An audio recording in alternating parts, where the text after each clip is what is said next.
E aí, pessoal, firmeza? Tranquilos? Preparados para mais uma aula de Química Inorgânica? Bom, nesta aula nós vamos continuar o assunto da última aula, em que nós trabalhávamos a respeito da teoria do campo cristalino, o vulgo TCC, tá? Bom, nesta aula em particular, eu vou representar aqui no quadro, vou exemplificar um caso de energia de separação devido à presença de um campo cristalino, que é o mesmo exercício que está na segunda lista do professor Marco, que é o exercício número 3 da segunda lista. Claro que eu não vou fazer com a mesma configuração. Por exemplo, aqui está D8, eu vou fazer D7. Porque se eu fizer o mesmo, aí eu vou tirar a vez de você tentar fazer, né? Então, eu vou fazer, aí você aplica aqui nesse exercício. Se você entender aqui, com certeza, seguramente você consegue fazer isso aqui, tá? Bom, só que aqui na lista tá mais fácil, por quê? Porque o professor Marco, ele já coloca a configuração eletrônica aqui. Na verdade, não a configuração eletrônica, mas ele já coloca como que termina. Se termina em D1, D2, D3, D4. Na prova, ele pode dar para você a espécie, e aí você tem que fazer a distribuição de Linus Pauling para saber se termina em D4, D5 e assim por diante, tá?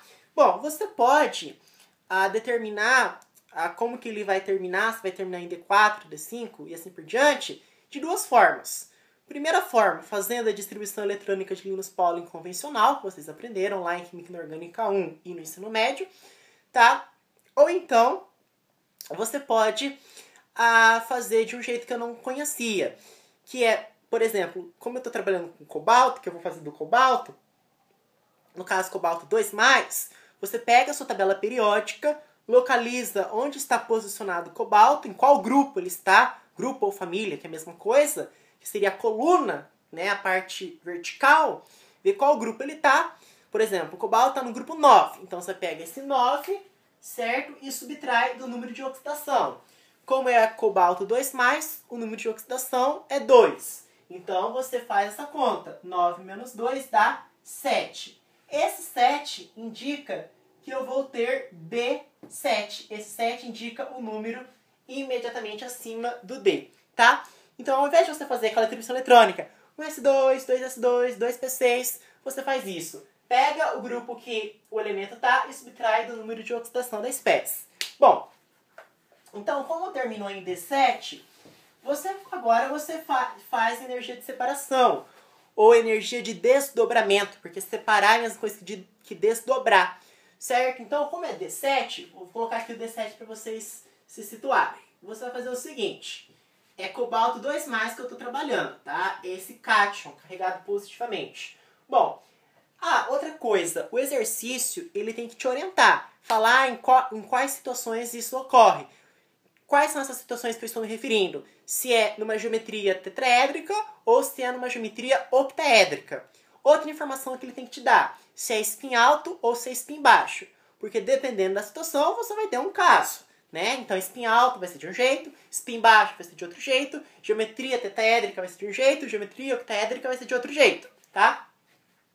Quando eu falo da geometria que vai ser diferente, não é na separação do campo cristalino, mas quando eu falo geometria, eu digo na localização do T2G e do EG. Porque se for uma geometria octaédrica, o T2G necessariamente vai estar abaixo, enquanto que o EG vai estar em cima. Caso a geometria seja tetraédrica, vai acontecer a inversão. O EG vai estar embaixo e o T2G vai estar em cima. Então vocês têm que tomar cuidado com isso daí, tá? Bom, então, cobalto 2+, a gente chegou à conclusão, terminou D7, ou pela distribuição de Linus Pauling, ou por esse cálculo que nós acabamos de fazer. Bom, aí você vai fazer aquele diagrama aqui, ó, no eixo Y. Você vai ter representado a sua energia, tá? E aqui você vai colocar os orbitais D. Como é orbital D, eu tenho 5 tipos, não é que 5 tipos de orbitais D, são 5 orbitais D que nós temos, tá? Então você vai ter um orbital, 2 orbitais, 3 orbitais, 4 orbitais, 5 orbitais. O que acontece? vai acontecer a separação, porque é exatamente isso que o exercício quer, que você faça essa separação, que você faça esse desdobramento. E aí ele vai se desdobrar em 2 patamares. Como o exercício disse para vocês, vocês não vão ter que decorar que nós temos uma geometria octaédrica, o que vai acontecer? Embaixo, aqui, necessariamente eu vou ter o T2G, tá? Que são 3. 1, 2, 3. Então aqui eu vou ter T2G. Enquanto que aqui em cima eu vou ter o EG. Tá, o que significa T2G e EG? T2G significa que são triplamente degenerados. E o que significa triplamente degenerados? Triplamente 3, como vocês podem constatar. 1, 2, 3. Degenerado porque eles têm a mesma energia, como vocês podem constatar. Como eles estão numa mesma linha, consequentemente eles apresentam a mesma energia. Aqui o mesmo raciocínio. Por que EG? Porque é duplamente degenerado. Por que é duplamente degenerado? Duplamente 2. 1, 2. Degenerado porque apresentam a mesma energia, tá? Então, isso aqui é, né, a energia de separação. Só que, Rafael, você não especificou em qual campo você está trabalhando. Se você está trabalhando com campo forte ou se você está trabalhando com campo fraco. Então, vamos supor que eu esteja trabalhando com campo forte, tá? Campo forte. Aí, pela teoria da aula passada, nós vimos que quando nós temos um campo forte, isto é, quando nós temos um delta octaédrico elevado, isso necessariamente implica que nós temos um spin baixo. Então, nós vamos ter o quê? Isso aqui indica que eu vou ter spin baixo, tá? Spin baixo. Bom, vamos tentar entender isso aqui então. Pessoal, quantos elétrons nós temos mesmo? 7. Então, você vai dispor esses elétrons primeiramente aqui, nos orbitais D. E aí você vai seguir a regra de Hund, que é colocar um elétron de cada vez. E em seguida você segue o princípio de exclusão de Pauli, ou Pauli, que é colocar, né, o elétron de forma oposta ao primeiro que foi colocado, tá? Então, veja bem, como são 7, eu vou colocar tudo de uma vez aqui, tudo primeiro. Então você coloca 1, 2, 3, 4, 5. Isso é a regra de Hund, colocar um de cada vez. Agora você aplica o princípio de exclusão de Pauli, que é colocar de forma oposta, contrária. Se um está para cima, necessariamente o outro tem que estar para baixo. Como eu já coloquei 5, para 7 faltam 2. Então, 6, 7. Tá, como isso aqui vai desdobrar em T2G e EG, como nós estamos trabalhando com spin baixo, o que significa spin baixo? Gente, ter spin alto ou spin baixo tem relação com o emparelhamento de elétrons. Quando eu tenho spin baixo, a tendência é que ocorra um emparelhamento de elétrons. A energia de emparelhamento de elétrons é muito grande. Então, quando você tem spin baixo, os elétrons têm uma tendência de se emparelharem uns com os outros. Então, como eu tenho 7, eu vou colocar os elétrons aqui no T2G. Então, você vai colocar 1, 2, 3. 3. São 7, já coloquei 3. 2, 3, faltam 4. Então, você vai colocar os 4. Como já está tudo para cima, então você coloca para baixo.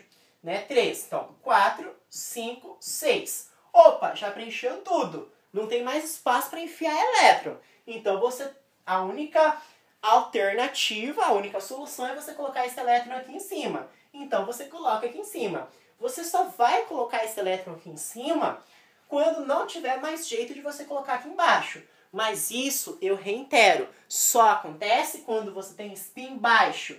Mas o que significa esse spin baixo? Significa que a tendência dos elétrons se emparelharem é muito grande. Eles preferem, digamos assim, né? Porque elétron não tem sentimento, não tem nada. Mas eles preferem se emparelharem primeiramente para, em seguida, ir para o outro patamar, que é o EG. Mas isso só acontece quando for spin baixo, porque a energia de emparelhamento favorece essa condição, tá? Vocês entenderam isso? Então esse aqui é spin baixo. Tá, e claro que quando nós temos esse spin baixo, ou seja, quando nós temos mais elétrons desemparelhados, quando nós temos mais elétrons emparelhados, porque eles estão em parzinho, emparelhados, o que vai acontecer? Esse campo vai ser muito forte, né? Então esse campo é muito forte. Esse delta octaédrico é elevado. Delta é a diferença desse para esse, né? E octaédrico porque nós estamos trabalhando, evidentemente, com uma geometria octaédrica. Acontece, pessoal, que você pode ter uma outra situação. Por isso que eu disse, o exercício tem que ser específico. É spin baixo ou é spin alto? Se for spin baixo, vai ser desse jeito. Spin baixo, os elétrons preferem se emparelhar antes de ir para o outro patamar, né? E quando nós temos essa condição, necessariamente nós temos um campo forte. Em outras palavras, nós temos um delta octaédrico muito elevado. Entretanto, pode ocorrer uma outra condição. Então vocês escreveram isso no caderno? Né? Se vocês escreveram, agora faz uma linha, aquela linha, e desenha outro diagrama. Tá? Eu vou aproveitar esse quadro, tá, pra gente entender. Então, ó, vocês ou façam na outra folha, para não misturar as coisas aí, vocês ficarem perdidos na hora que for estudar. Então, eu vou apagar esses elétrons que eu coloquei aqui, tá? Apagar esses aqui também de baixo, tá? Agora mudou a situação. Agora eu não estou trabalhando com campo forte. Agora mudou. Agora eu estou trabalhando com campo fraco. Então eu vou trabalhar agora com campo fraco. Então eu vou escrever aqui, campo fraco. Opa, se eu tenho campo fraco, então eu não tenho spin baixo. Eu vou ter spin elevado, spin alto, né? Então aqui eu vou ter spin alto. Tá? Então aqui eu vou ter spin alto. Bom, e como que vai funcionar? Bom, aqui a distribuição dos elétrons, né, nesse primeiro momento é a mesma. Como é D7, né, você coloca 1, 2, 3, 4, 5, aí vem tudo para baixo. 6, 7. Beleza, isso aqui vocês entenderam. Aqui vai continuar sendo T2G embaixo e EG em cima, porque nós não mudamos a geometria. Nós continuamos com a geometria octaédrica. O que mudou foi o campo. O campo é fraco. Ou seja, se o campo é fraco, o delta, né, se o campo é fraco, o delta, que é um triângulo, ou que é octaédrico, né, é campo fraco, delta octaédrico baixo, né? Isso aqui é intuitivo. Se o campo é fraco, o delta octaédrico é baixo. Bom, mas vai mudar aqui na hora de você fazer a energia de desdobramento, na energia de separação. Você tem 7 elétrons, tá? Agora, pessoal, o que você vai fazer? Você vai colocar os elétrons, você vai fazer o mesmo procedimento, colocar um de cada vez. 1, 2, 3. Agora que tá o pulo do gato. Ao invés de você colocar, tentar emparelhar aqui para baixo, você sobe para cá. Então lá, quando era campo forte, como já preencheu tudo para cima, o que você fazia? Você vinha descendo agora, e você colocava aqui, aqui, aqui, não é? Era isso que você fazia. Quando você tem campo fraco, você nunca vai tentar emparelhar os elétrons aqui. Negativo. Você sobe para cá, tá? Então, olha só. São 7. Então, 1, 2, 3. Aí sobe. 4, 5. Aí desce. 6, 7. Vocês entenderam a diferença fundamental? Então, pela última vez, se for campo forte, que é o que nós vimos anteriormente, você vai tentar emparelhar ao máximo aqui embaixo. Fazer parzinho aqui embaixo, né? Deixar 2 a 2. Se for campo forte. Quando é campo fraco, você vai fazer o quê? Você coloca tudo para cima e sobe para cima. Depois que você vem descendo, tá? Essa é a diferença fundamental. Então, como nós temos campo fraco, né? Como o campo é fraco, o delta octaédrico é baixo e o spin é alto. Tá, Rafael, mas explica direito isso aqui, eu não entendi nessa parte. Por que nesse caso o spin é alto? Bom, eu disse que o spin tem a ver com emparelhamento de elétrons. Ele ser baixo ou alto tem a ver com emparelhamento de elétrons. Perceba que nesse caso, né, só deixa eu ver se eu fiz certo. 1, 2, 3, 4, 5, 6, 7. Tá, fiz certo. Veja que nesse caso, nós temos nós temos poucos elétrons emparelhados quando comparado com o caso